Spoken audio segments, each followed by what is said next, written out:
நாம இப்ப இந்த வீடியோல எதை பத்தி பார்க்க போறோம் அப்படின்னா சேயோன் நடப்பு 365ல இன்னைக்கு கரண்ட் அஃபேர்ஸா பார்க்க போறோம். நம்முடைய சேயன் ஐஏஎஸ் அகாடமி சார்பா சேயோன் நடப்பு 365 அப்படின்னு சொல்லக்கூடிய ஒரு சீரீஸ் வந்து நம்ம ரன் பண்ணிட்டு இருக்கோம். இதுல உங்களுக்கு பிரிமினரி கம் மைன்ஸ் ரெண்டுத்துக்கும் சேர்த்த மாதிரி நம்ம என்ன பண்றோம், கரண்ட் அஃபேர்ஸ் அப்படின்றது கொடுத்துட்டு இருக்கோம். இதுல குறிப்பா உங்களுக்கு வந்து பாத்தீங்கன்னா ஏப்ரல் 8, 9ல உங்களுக்கு நியூஸ் பேப்பர்ல தி ஹிந்து தினமணி போன்ற நியூஸ் பேப்பர்ல என்னென்ன முக்கியமான கரண்ட் அஃபேர்ஸ் வந்திருக்கு அப்படின்றத பார்ப்போம். ஓகே, ஃபர்ஸ்ட் பாருங்க, இந்திய பொருளாதாரம் பற்றிய ஒரு ஆய்வறிக்கை வெளியிடப்பட்டிருக்கு. இந்த இந்திய பொருளாதாரம் பற்றிய ஆய்வறிக்கை யார் வெளியிட்டா அப்படின்னு பாத்தீங்கன்னா உலக வங்கி வந்து வெளியிட்டிருக்கு. அப்ப அதுல அவங்க என்ன சொல்றாங்க அப்படின்னா, தெற்காசிய பொருளாதார வளர்ச்சியில் இந்தியா மிகப்பெரிய உந்து சக்தியா இருக்குன்னு சொல்றாங்க. எப்படி தெற்காசியா முழுவதும் எடுத்துக்கிட்டீங்க அப்படின்னா, இந்த தெற்காசியாவில் இருக்கக்கூடிய நாடுகள்ல மிகப்பெரிய உந்து சக்தியா இருக்கக்கூடிய நாடு பொருளாதாரத்துல எது அப்படின்னு பாத்தீங்கன்னா இந்தியா. இதை யாரு சொல்லியிருக்கா? உலக வங்கி சொல்லியிருக்கு. அவங்க என்ன சொல்றாங்க குறிப்பிட்டா ஸ்பெசிபிக்கா 2025 ஃபினான்சியல் இயர், ஓகேவா, 2025 ஃபினான்சியல் இயர்ல வந்து பாத்தீங்க அப்படின்னா உங்களுக்கு 7.1%. 2025 ஃபினான்சியல் இயர்ல உங்களுக்கு இந்தியாவுடைய பொருளாதார வளர்ச்சி எவ்வளவு இருந்துச்சு? 7.1% இருந்துச்சு. அதே மாதிரி 2026 ஃபினான்சியல் இயர்ல 7.6% இருக்கு. 2026 ஃபினான்சியல் இயர்ல 2027 ஃபினான்சியல் இயர்ல எவ்வளவு இருக்கும் அப்படின்னா 6.6 இருக்கும் அப்படின்னு சொல்றாங்க. 6.6 இருக்கும் அப்படின்னு சொல்றாங்க.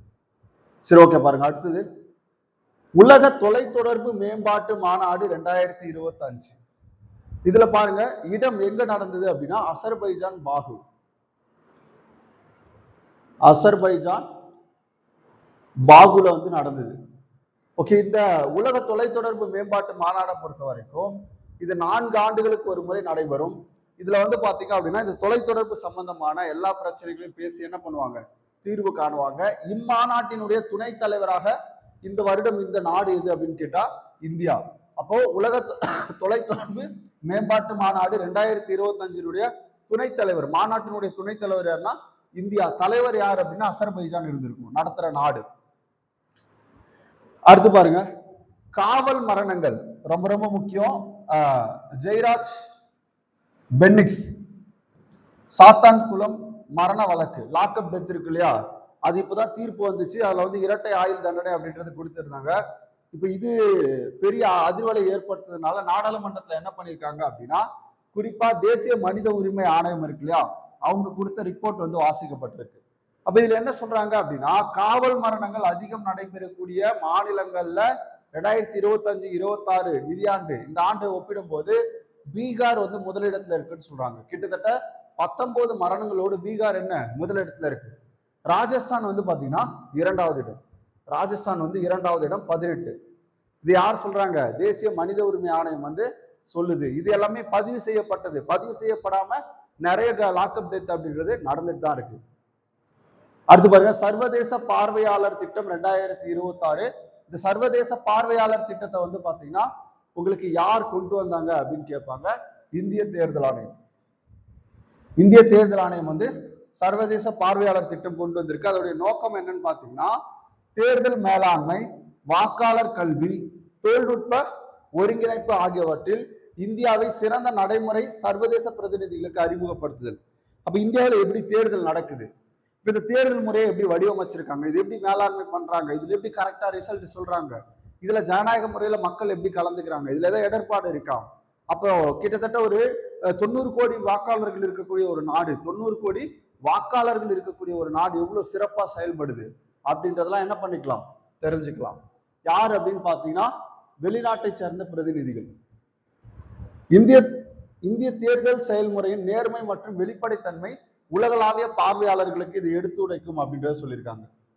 பாருங்க, இப்ப அவங்க எங்க பயணம் செய்ய போறாங்க அப்படின்னு பாத்தீங்கன்னா, முதல் கட்டமாக அசாம், கேரளா, புதுச்சேரி இந்த மாநிலங்கள் இருக்கு இல்லையா, இந்த மாநிலங்கள்ல தேர்தல் அப்படின்றது இப்ப நடைபெற்று இருக்கு.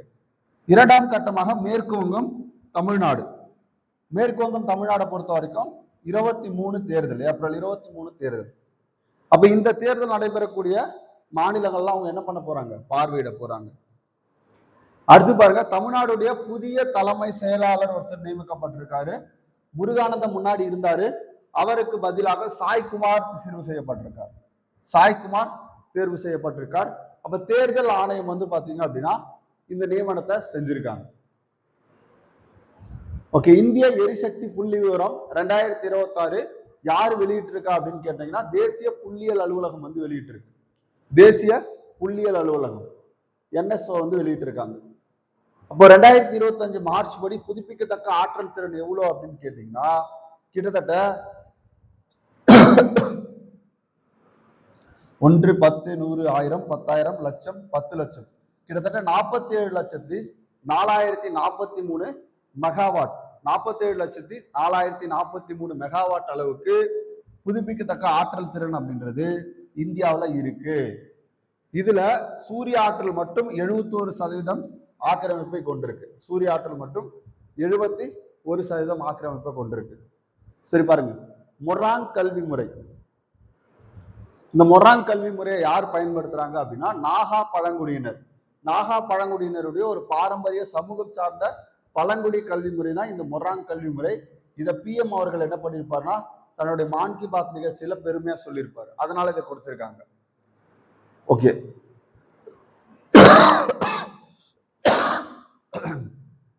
இப்போ நம்ம மாலை பார்த்த கரண்ட் அஃபேர்ஸுக்கு கீழே வினா கொடுத்துருக்கோம். ஒவ்வொரு வினாவுக்கும் நீங்க ஆன்சர் பண்ணுங்க, கமெண்ட்ல தெரிவிங்க, சரியான ஆன்சரை கொடுங்க. இப்போ உலக தொலைத்தொடர்பு மேம்பாட்டு மாநாடு 2025 எங்கு நடைபெற்றது அப்படின்னு கேட்டா பாகு. ஓகேவா? அதே மாதிரி உலக தொலைத்தொடர்பு மேம்பாட்டு மாநாடு எத்தனை ஆண்டுகளுக்கு ஒரு முறை நடைபெறும்? 4 ஆண்டுகளுக்கு ஒரு முறை நடைபெறும்.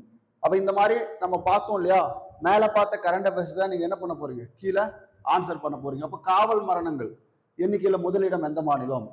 காவல் மரணங்கள் தொடர்பான அறிக்கையை வெளியிட்ட அமைப்பு இது. சர்வதேச தேர்தல் பார்வையாளர் திட்டம் 2026 முன்னெடுக்கக்கூடிய அமைப்பு இது. அதே மாதிரி சர்வதேச பார்வையாளர் திட்டத்தின் முக்கிய நோக்கம் என்ன? இந்த கொஸ்டினுக்கு எல்லாம் நம்ம ஆன்சர் பண்ணுங்க. ஆல்ரெடி நம்ம மேல பார்த்ததுதான், நீங்க கமெண்ட்ல ஆன்சர் பண்ணுங்க. தமிழ்நாட்டின் புதிய தலைமைச் செயலாளர் யாரு? இந்திய எரிசக்தி புள்ளி விவரம் 2024 படி 2025 மார்ச் நிலவரப்படி எவ்வளோ? கரெக்ட் ஆன்சர் பண்ணுங்க. இதுக்கு பி ஆன்சர். ஓகேவா? நான் சொல்றேன். ஓகே, மீதி எல்லாமே நீங்க ஆன்சர் பண்ணுங்க. கிட்டத்தட்ட 10 கொஸ்டின் கேட்டிருக்கோம். இந்த 10 கொஸ்டினுக்கு நீங்க ஆன்சர் பண்ணுங்க. இன்னைக்கு கரண்ட் அஃபேர்ஸ் வந்து பாத்தீங்க அப்படின்னா இவ்வளவுதான். இப்போ நம்ம டெய்லி கரண்ட் அஃபேர்ஸ் போட்டுட்டு இருக்கோம். அதே மாதிரி ஃப்ரீயா கரண்ட் அஃபேர்ஸும் நம்ம கொடுத்துட்டு இருக்கோம். இப்போ மார்ச் மந்த்துக்கான கரண்ட் அஃபேர்ஸ் நம்முடைய சேஎன் IAS அகாடமி சார்பாக மாணவர்களுக்கு வந்து கொடுக்கப்பட்டிருக்கு. முழுக்க ஃப்ரீயா PDF வந்து நம்ம ப்ரொவைட் பண்ணிட்டு இருக்கோம். ஓகே, எல்லாருக்கும் ஆல் தி பெஸ்ட். இந்த கொஸ்டினுக்கு நீங்க ஆன்சர் வந்து பாத்தீங்கன்னா கமெண்ட்ல ஆன்சர் பண்ணுங்க.